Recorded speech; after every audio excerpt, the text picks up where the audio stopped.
St Kago Bushenyi High School yatandika n'amasiko go kugaruka n'ikikopo cya Bushenyi bwa nyuma yo kusinge ya Rwakatende na goli 3 ari ubusho mu muzano go kubanza. Omuzano go gwazano bwa nyuma y'enjora nyamwingi kugwa kandi abazana bakarebeka bari kuteganisa bwo kusumura umupira ku rugo mezi aha Kishayi cya Kahaya.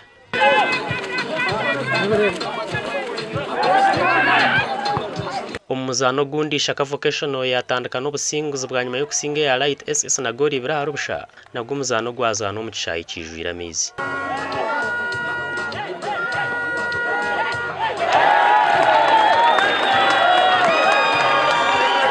Abashanga St Kagwa n'ishengere nabona abagizi ba St Kagwa ekikusubira mu tournament subira ngo egi team tushome kubandi tugendera kimwe paka nationals nabona na East Africa pira kaba kenjura munonga onka twiza twaruzinga ukacho ombaga yitwa second game zizirakora tuza kusotinga mutereze kandi mu game zizikurataho tubasa itongara Katende tubasa kuja gaining mu game zitwa ahandi team zirimo Arnold Chabjimbe SS +2 n'izindi nazo zatandika n'ubusinguzi.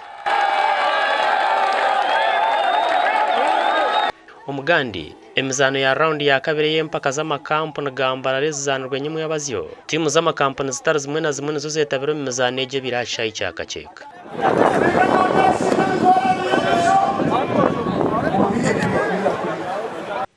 Emizano ezanirwe birero mu mpira gw'ebigere hamwe na volleyball.